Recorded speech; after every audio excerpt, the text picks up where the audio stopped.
Welcome to Diary of the CIO. My name is Sam Ebrahim. I'm the New South Wales Executive General Manager for 𝗲𝘃cie𝗹𝘃𝗶, a national recruitment business.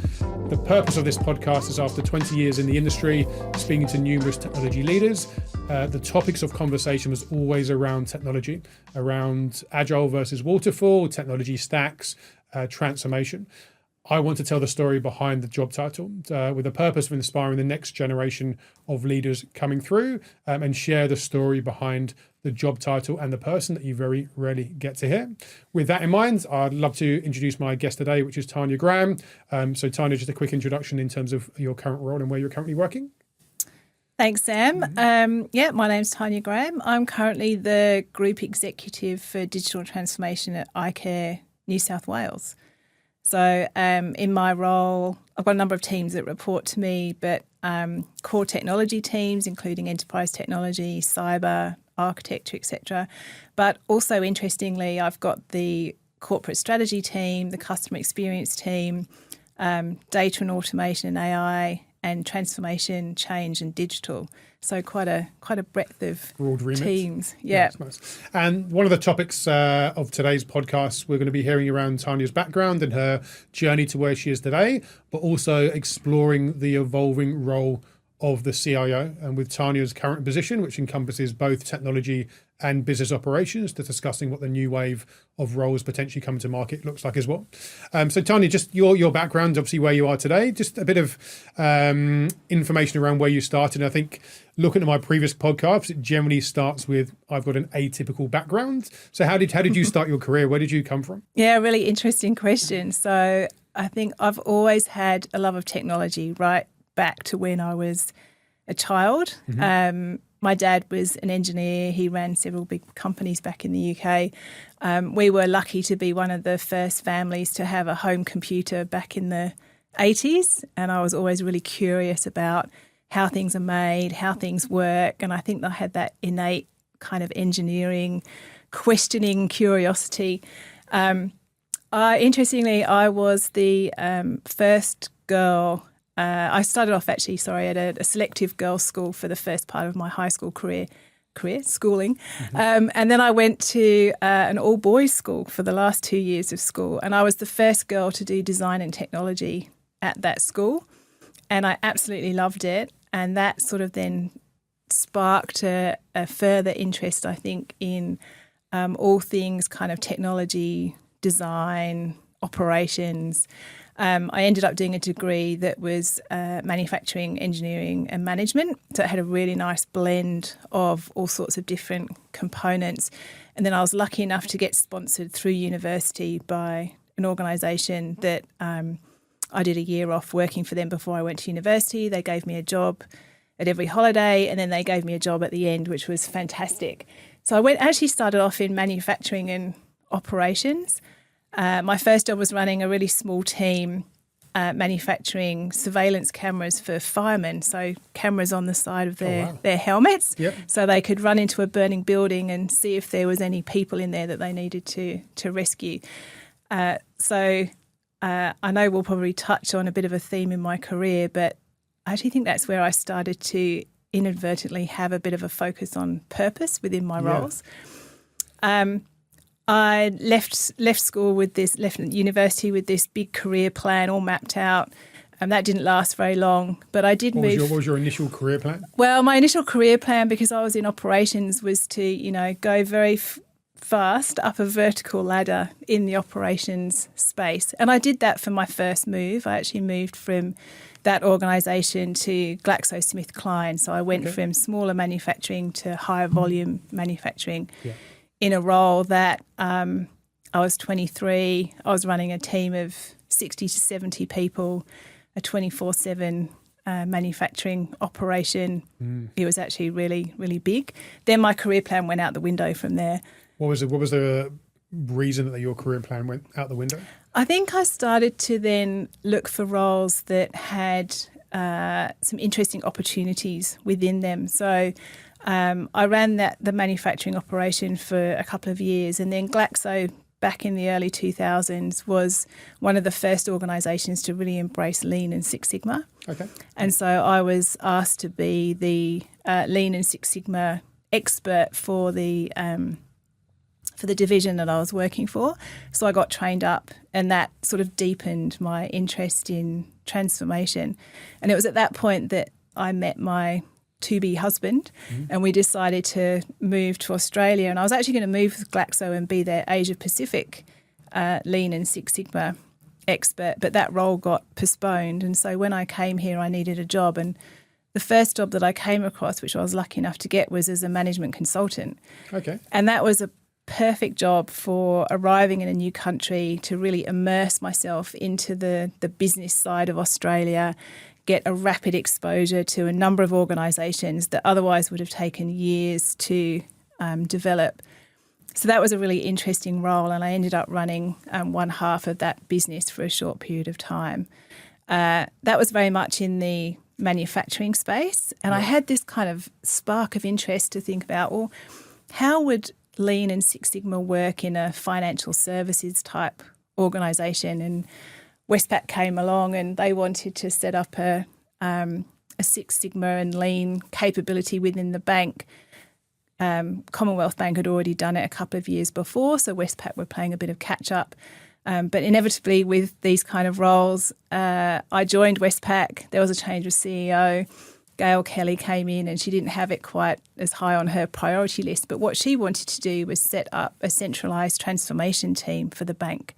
And so my role pivoted to actually developing that capability within Westpac, and I did that for a few years. And was that purely technology transformation, business transformation, or just across the board? It was across the board. So okay. I had people in my team who were working on transformation projects across retail bank, business bank, private wealth, etc. So it was across the board, across the bank, which was fabulous. Yeah, great way to get some good exposure to significant transformation programs of work within someone like Westpac.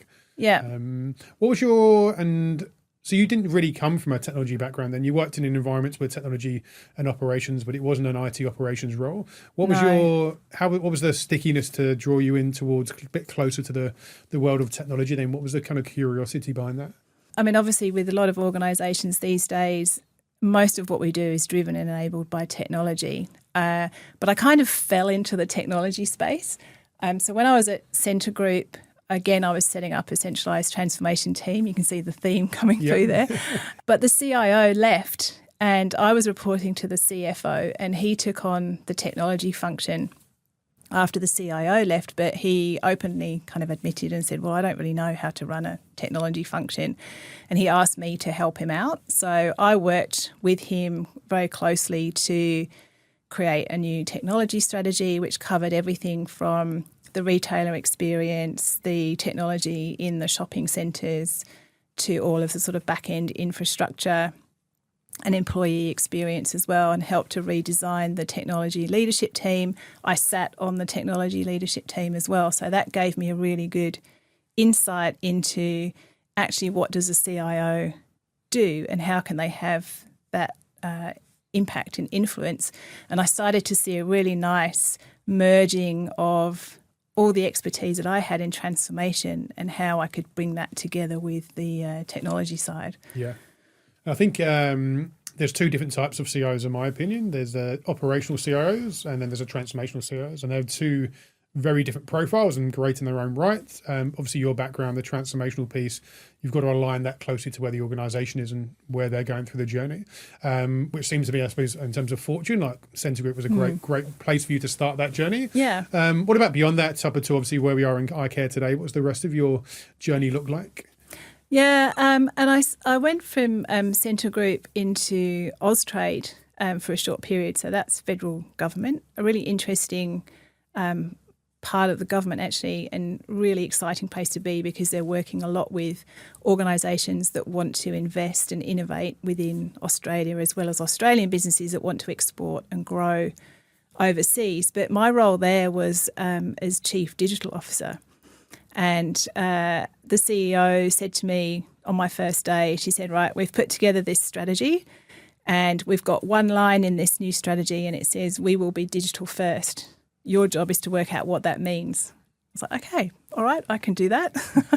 And And so we did an excellent piece of work that was really reviewing the digital readiness and the capabilities that needed to be built, and also the structure that we needed to put in place to bring all that to life.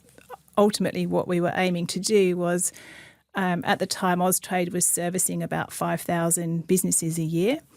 There's obviously a lot more businesses than that in Australia. There's about 50,000 on average. And so the way to scale up the offering, obviously you couldn't throw more people at it because that wouldn't be sustainable, was to build a digital base. And so that was really the fundamentals of the strategy that we put together. It's quite interesting when a business has got a vision of we want to be digital first, but then don't really know what that actually means. So how do you go about unboxing that when you've got an organisation that says we want to be digital first, but we don't know what that means, and then you're tasked with finding the solution of making them digital first? How do you approach that? We had a lot of conversations and workshops with the executive team to really unpack what the strategic vision was and make sure we were really clear about what were the important human interactions that we wanted to preserve and what were the things that where we could get scale and efficiency, but also were the types of interactions that the people reaching out to Austrade were happy to have as a digital format. But it was really kind of getting inside the heads of the executives and really understanding what it was strategically that we were trying to achieve at that point in time and into the future. The other sort of interesting part to the role was it wasn't just around digital, it was actually around data.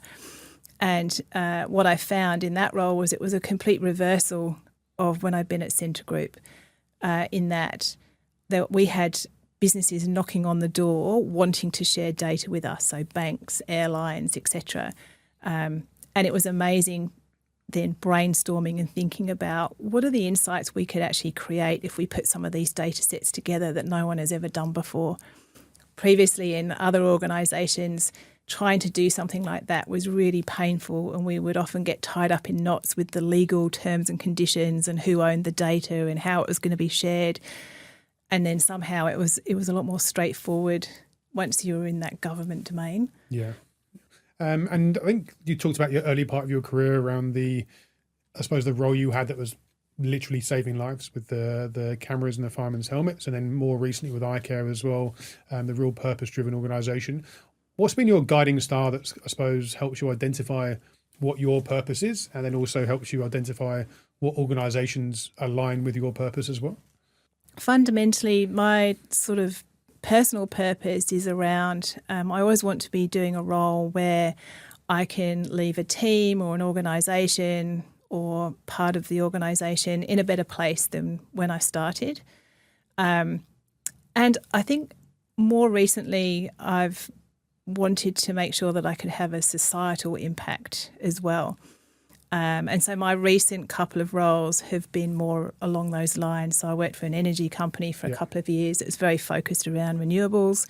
I made an interesting career choice. In hindsight, moving to a healthcare organisation right in the middle of the pandemic. We didn't realise we were in the middle of the pandemic at the time. We actually thought it was over, but it wasn't.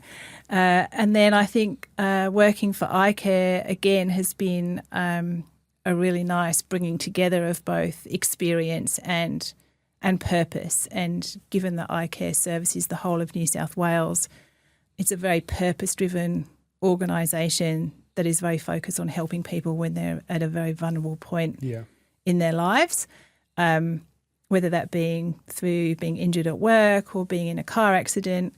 And so a lot of the conversations that we have on a day-to-day basis are actually around injured people. How do we help them get back on their feet? What are their treatment plans?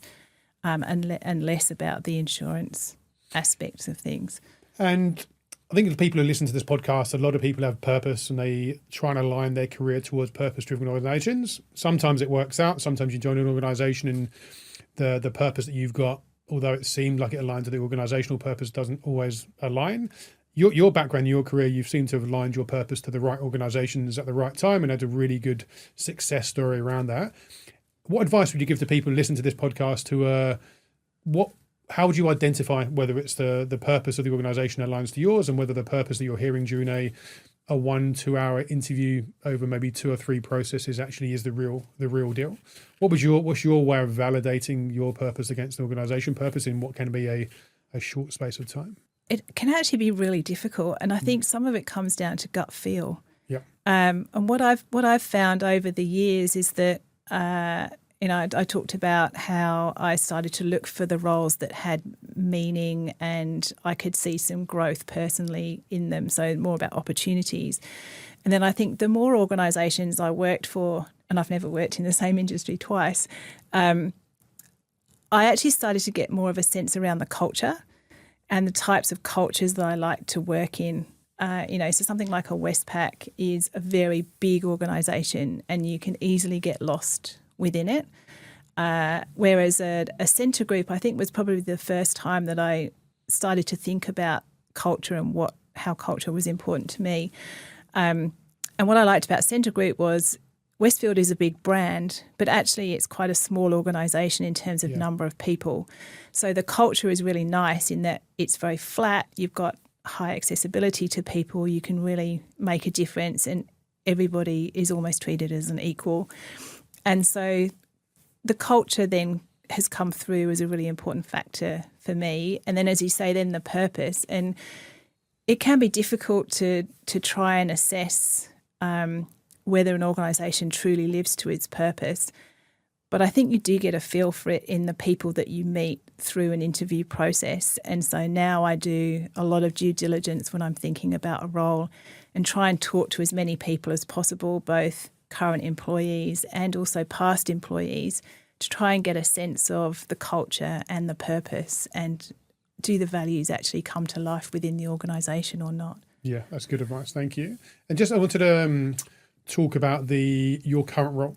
So you've got a really interesting background in terms of you came from more the business side of the fence and then you moved into technology and now you're in a role that kind of encompasses both. Was that a conscious move for you that you wanted to have a role that encompasses both the business operations side as well as the technology side of the fence? I think it was a conscious decision. I guess, my previous role at 𝗿𝘃cie𝗹𝗃, I started off as the CIO there and then I moved into a sort of a chief transformation strategy type role. And then when I got tapped on the shoulder for the icare role and it was explained to me what it was, I was really interested. It was one of the first roles that I'd actually seen that brought together a number of different dimensions. And Richard Harding, who was the CEO at the time, I think he had some really good forethought and vision about what he wanted. And the previous CIO had left a few months before, and he sat down with the executive team and actually said to them, well, we could recruit another CIO or we could do something differently with this role that we've got. And they actually sat down and purposefully designed the role based on the transformation journey that icare was on. And they recognised that actually there was going to be some synergies by bringing a number of teams together. And it would also help to break down some siloed thinking that existed at the time between some of the technology teams, some of the program delivery teams, and there was a couple of other teams that were sitting in other business units as well. So it was quite disparate. Yeah.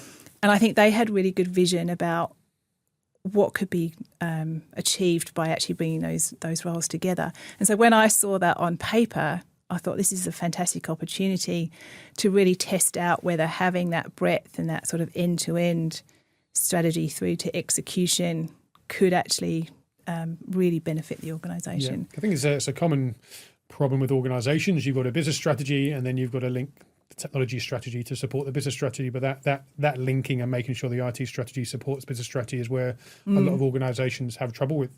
So I think having a role that encompasses both and really, I suppose, as you said, breaks down the silos and brings the teams together, hugely beneficial. How's that affected, I suppose, your approach to how you run your teams and area of the business? Now you've got to have, I suppose, those considerations for both business and technology and making sure they link together. How does that affect your role and your decision making? I think it's actually made it much easier. If I think about my previous couple of roles, I've been sort of sitting side by side, working with a peer to make things happen. Whereas now actually I've got the full remit, and so it's much easier to build that strategy and have that decision making ability. And I think I've seen some really interesting changes across my leadership team as well. So when I started in the role 18 months ago, the role was obviously new. We'd brought the teams together and there was definitely some sort of forming, norming, storming as the teams got used to actually working much more closely together. We also restructured the leadership team to get some clearer role clarity and accountabilities across the different areas. But what I've seen recently, which has been really nice, is each of the general managers that are part of my team, they've obviously got their own area that they're leading and responsible for, but actually what they've realised is that none of them are actually going to be successful if they try and do it by themselves. And actually everything that we're working on is really intertwined. And so the best way that we can deliver the outcomes for the organisation is actually by working as a collaborative team. And then that extends out to the schemes that we support as well, and working much more collaboratively with the GMs that sit in those schemes too. And how do you break down those silos and those barriers? Because I think typically IT, business, separate leaders, separate managers, separate floors, sometimes even separate geographic locations. Changing that mindset and bringing them together and connecting the leaders and taking them on that journey. How do you drive that level of collaboration between technology and the business? Yeah, well, I mean, first off, I actually say we don't talk about technology in the business. We're all the business. Okay, I like that. So that's an important definition, I think. And if I think about the CIO role, traditionally, it is a really challenging role. If you think about a traditional CIO, they are trying to navigate a web of applications, processes, multiple priorities, often in a fierce and unrelenting spotlight.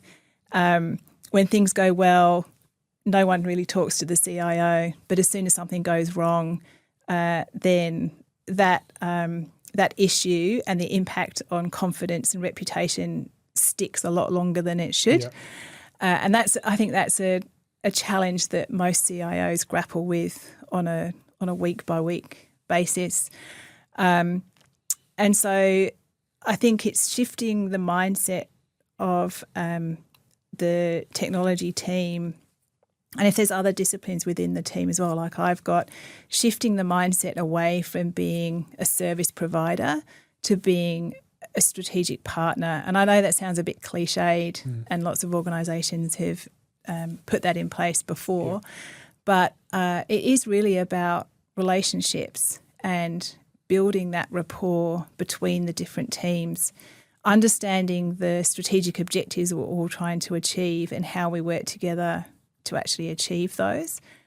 One of the things that I do at the moment is, particularly with some of the digital work that we're working on, that's not work that we've dreamed up and we're creating. It's actually working hand in hand with the teams that are in the schemes. And so when we've created something, something new about our digital channel or a new app, actually make sure that the person from my team is standing there alongside the person from the scheme and they're talking about it together. Yeah. And I think that's really important because that also really helps to break down any kind of silos between the teams. Okay. And I think the story you have from CIOs is when you become a CIO, it's not about technology anymore. And you have to have a new skill set around being an accountant because it's budgeting and finance, PR and marketing, she's selling the vision. So does that, with the new blended role that you're in, does that affect the skill set? Do you still need to be an accountant? Do you still need to be PR and marketing? Is there anything else that you, as you stepped into that role, you thought I need to develop a new skill set in this area? This is a focus that I didn't realise that I'd have to lean into. So what does that skill set dynamic look like in this new blended role? It really is a hybrid executive role, I think. And you're right, there's a number of different components to it. I think particularly where you can have that role sitting on the executive team, you are then absolutely a strategic driver and enabler for the organisation. And sitting on the executive team, that means you are part of running the whole business, not just your function. I think from a skills perspective, if I think about the dimensions now that sit within a CIO role. There's a focus around operational and business performance. Yeah. And I think that's the influence of, say, a COO role coming into the role, because it's a focus around process simplification, automation, AI, optimization, so that component. I think now there's a strong piece around leading the digital strategy that sits within the CIO role.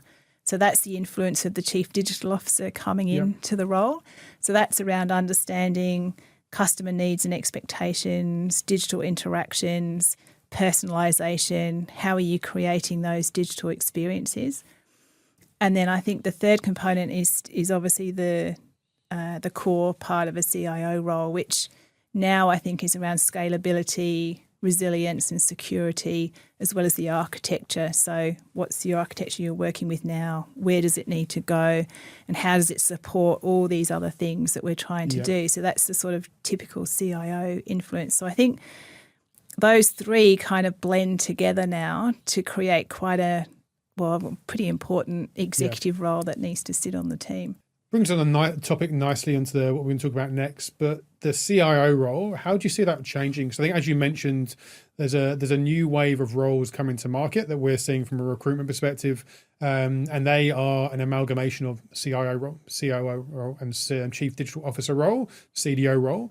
We're seeing them, for example, Chief Customer Digital Officer, and the CIO roles are either disappearing or they're realigning into technology and becoming more like a typical CTO role. So what's your view in terms of how the evolving role of the CIO is happening and what you see in the future of what that role might look like in an organization?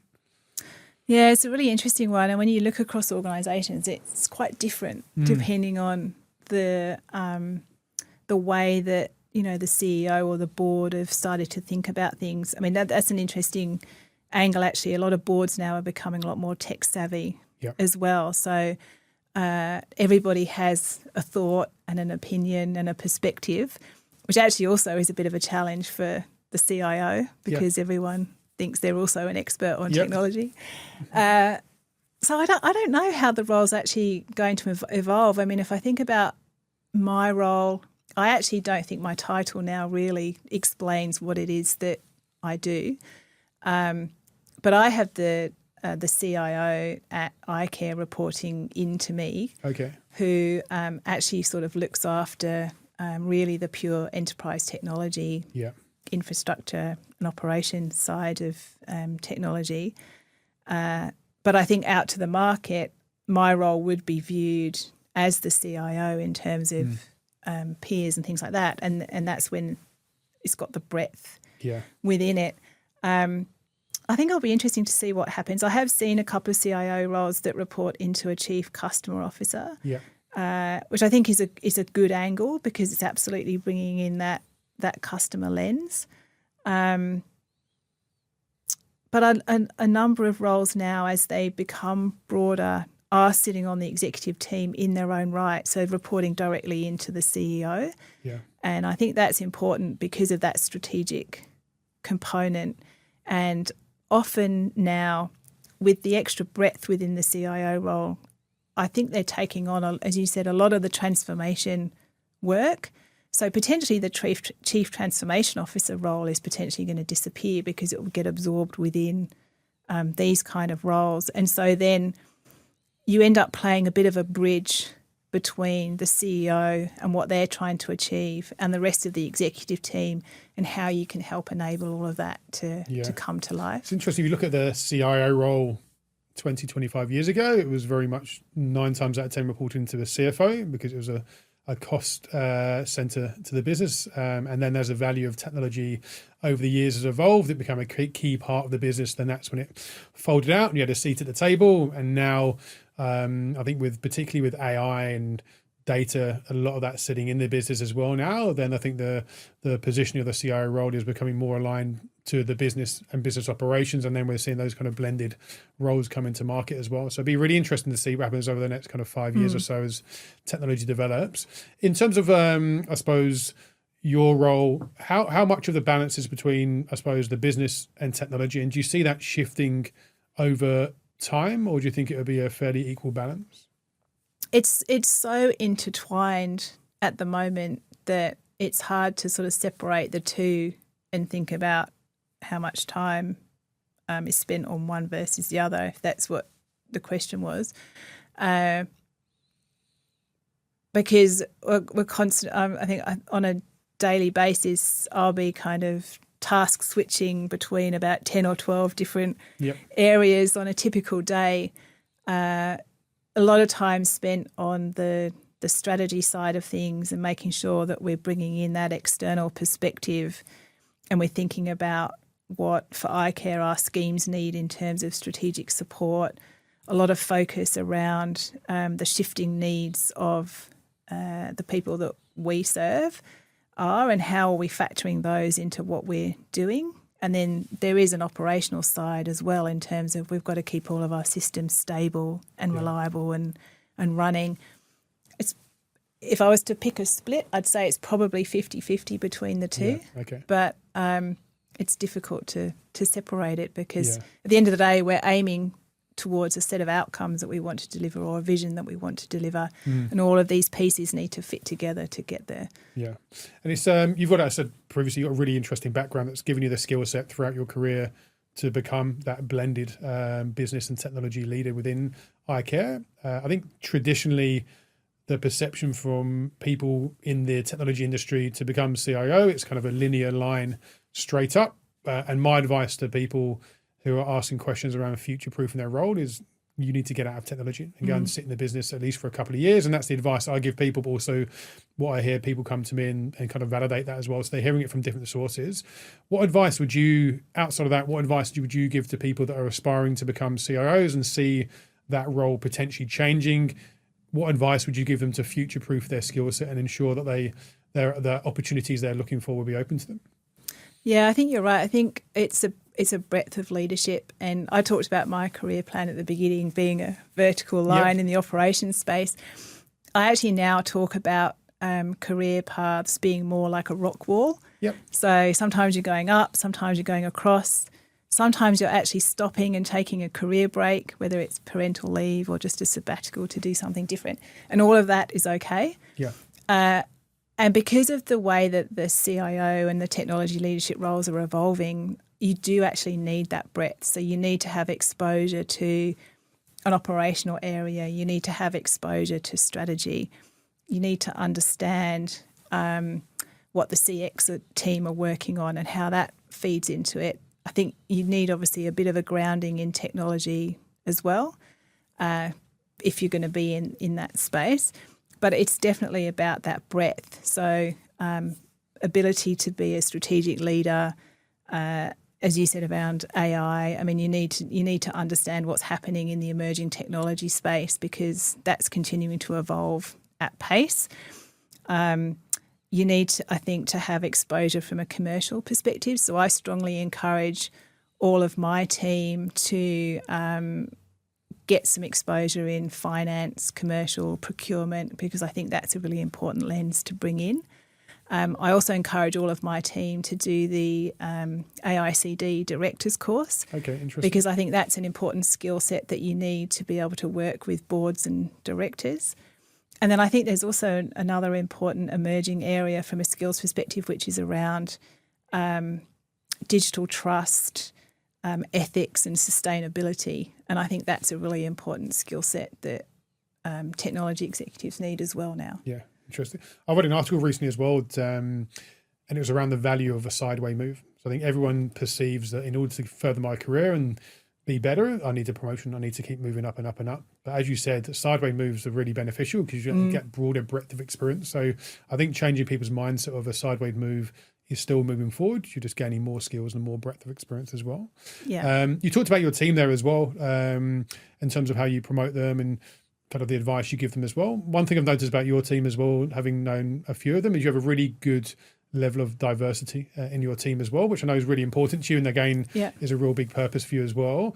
What do you how do you see the value of diversity over the years? What What have you seen in terms of the value that brings to the organisation and also your function? Yeah, I've seen a huge amount of value. I've worked on teams that have been completely male-dominated, where I've been the only female. I've also worked on teams that have been completely female-dominated and lacking any male gender diversity.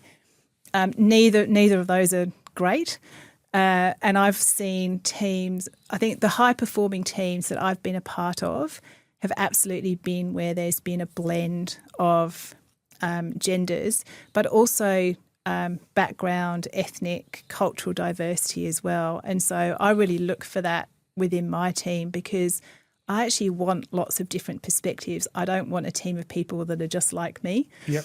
I actually want people to be on my team who challenge my thinking, are really curious, ask lots of questions, bring different ideas, because I think that's how you really drive change. If you're all too similar, you just keep doing the same thing. Yeah.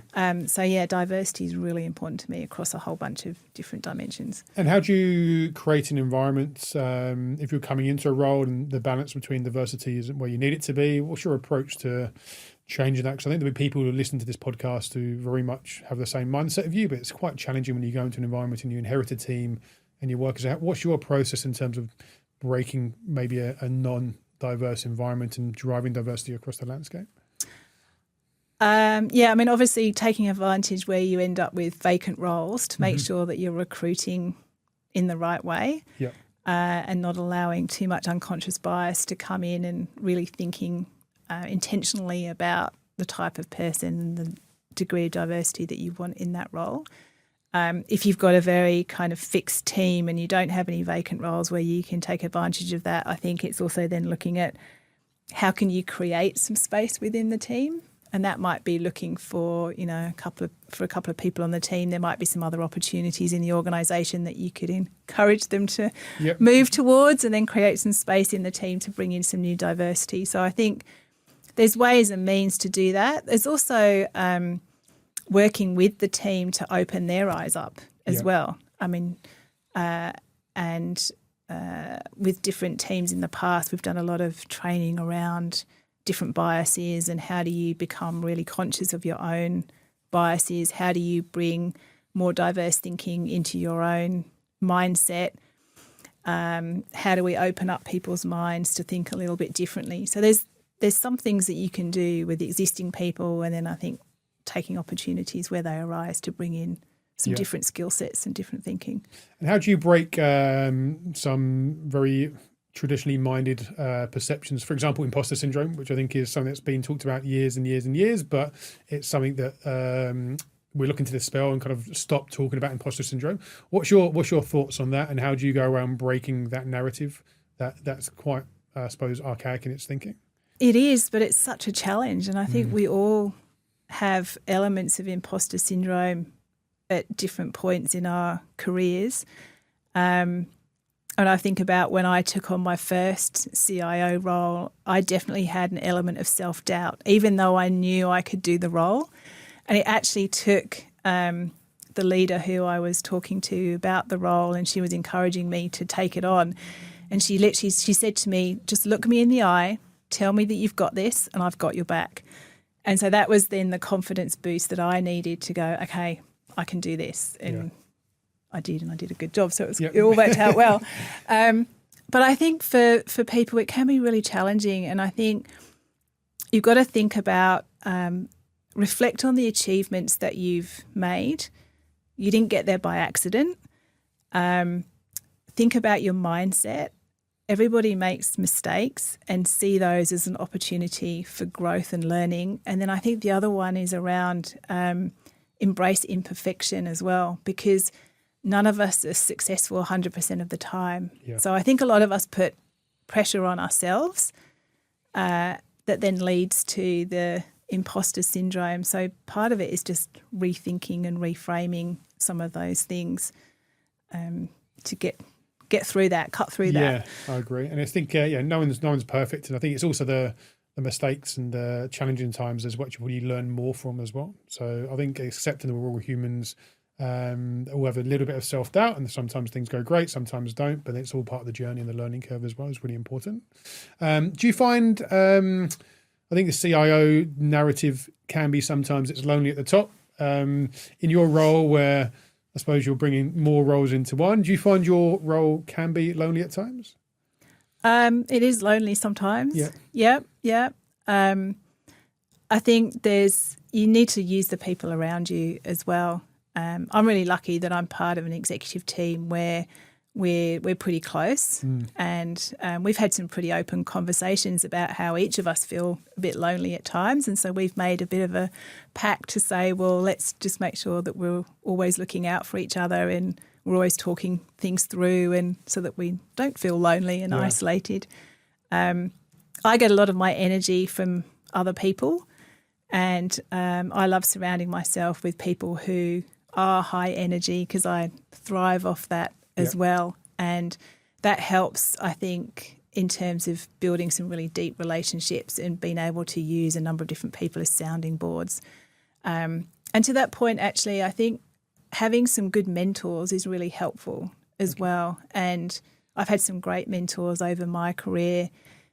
I don't have one specific mentor at the moment, but I've definitely got a group of people who I trust and who I know I can reach out to and use as a sounding board whenever I've got something particularly challenging to work through.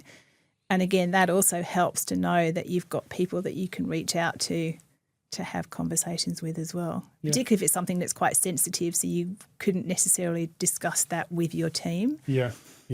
And talk about in front of your team as well, what's your approach to a succession plan?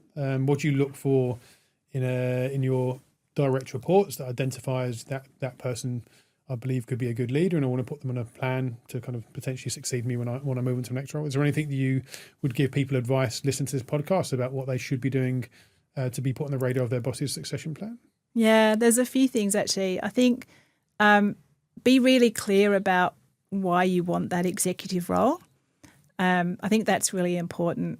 To your point about, sometimes you get to the executive role and you think, oh, okay, this isn't quite what I expected, or it is a bit lonelier than I thought. And there's a lot of pressure and a lot of accountability. So I think it's important to be really clear about why do you want to do that role in the first place? What is your driver? What is your purpose? What value are you going to bring to the role? And then I look for people that have real passion and drive, and probably back to actually the diversity of thinking again as well, and people that can stretch beyond what they're doing in their current role as well. So they've got that potential to do more and to take that next step up. And I think also people who can take a more organisational view as well, because very much when you're sitting in a C-level role, you need to be putting the needs of the organisation first over the running of your function. So we talk about team one, team two mentality. And so you need to be able to lean into some of the organisational issues and challenges, as well as being very good at running your business unit. And obviously lots of pressure, lots of demands from work, can be quite lonely at the top. How do you draw a line between work and your home life, and what do you do to make sure you've got a kind of a good balanced life that means you can spend time with what's important to you outside of work as well as focusing on what's important inside of work? I wouldn't say I've nailed that quite yet. There's definitely some bleeding between work and home. Having said that, though, I love sailing. So competitive sailing is what I do outside of work. Although my husband and I have decided we're taking a break next summer and going to do some other things.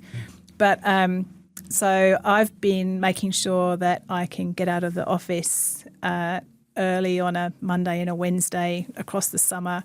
We've been doing Monday and Wednesday night racing for the last 6 years.